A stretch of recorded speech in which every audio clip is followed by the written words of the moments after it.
GT the Vibe Podcast coming at you another episode. We're going to talk about, so we got this verdict came in. I think they said 34 counts. 34, inflated number, but 34 counts what they charged Donald Trump with. Essentially over this payment to Stormy by Michael Cohen, his attorney, over some hush money, essentially.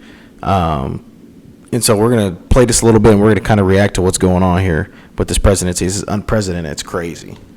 With you at my side, we will demolish the deep state. We will expel the warmongers from our government. We will drive out the globalists. We will cast out the communists, Marxists, and fascists. We will throw off the sick political class that hates our country.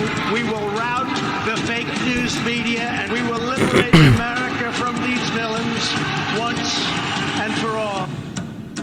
All right, a video Donald Trump just posted to his social media account. It appears what they did was took a rally speech of his, because you can hear the applause, and then they put it on top of video of him walking in black and white, obviously prepared and ready for this moment, words he has said before. Donald Trump also said that this is a sad day, and he marks a day, this is the day. For the first time in 247 years, a former president was convicted of a crime and tried for it. 34 felony counts.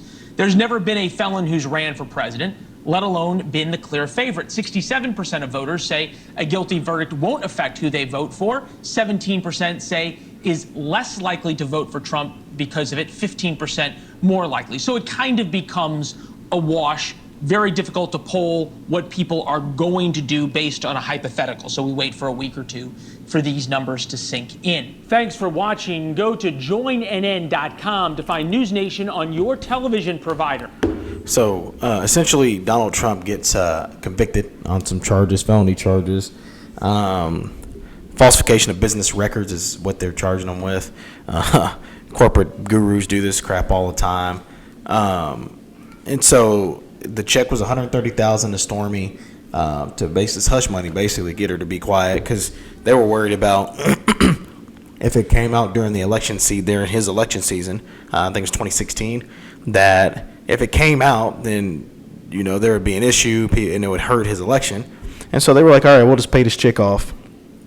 So they're saying that the deal was made to keep voters in the dark, but it still came out anyway. She still came out and said what she said. So really didn't keep anybody in the dark. I mean, she got paid and still talked, which is why, sometimes paying these broads, man, I don't know, that you absolutely positively want to do it. Because she alleged that she had sex with Trump years earlier, and then he denied it. And so I think that,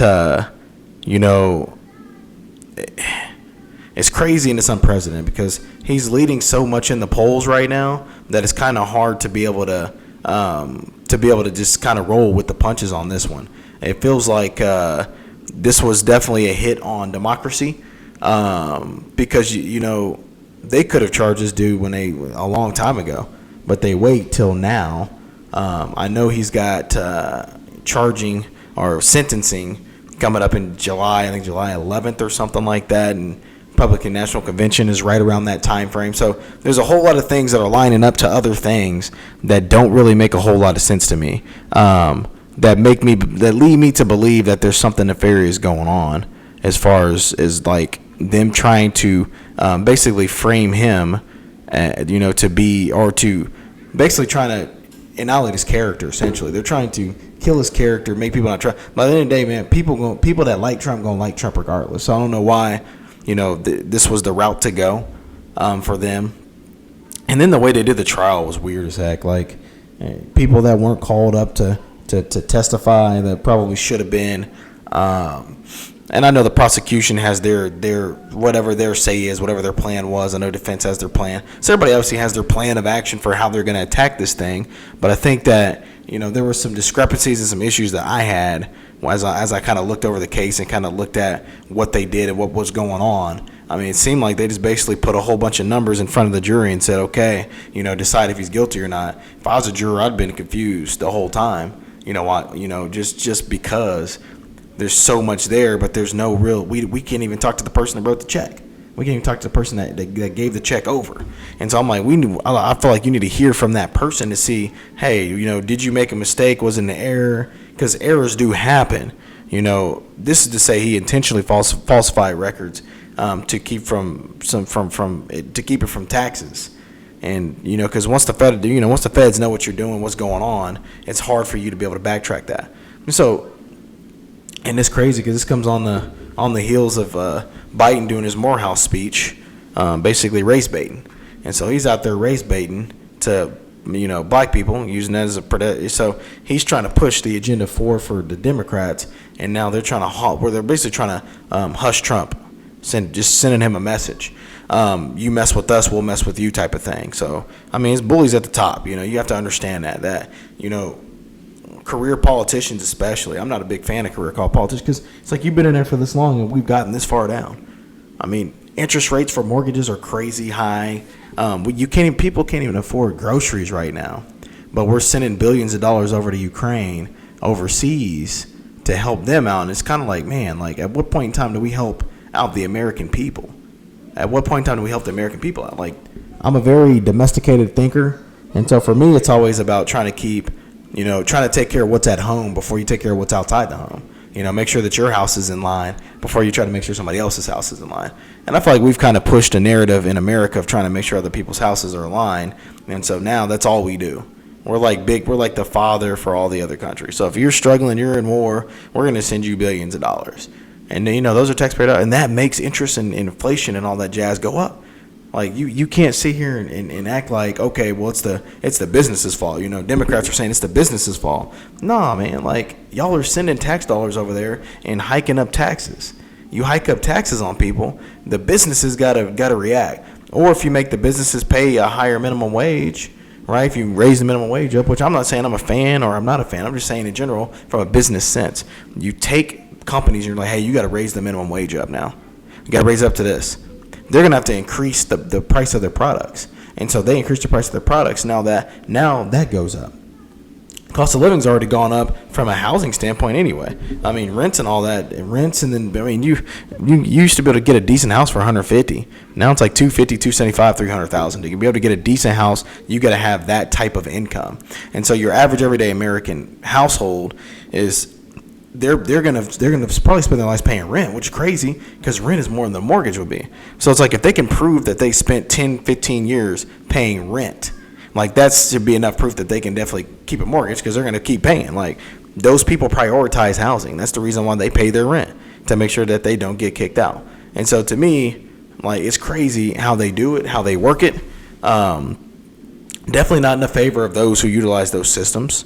Even cars have gone up. It's crazy. It's nuts. And I think gas is probably going to be next thing to kind of shoot up through the ceiling. And so we're just kind of waiting to see what happens here and over the next couple months.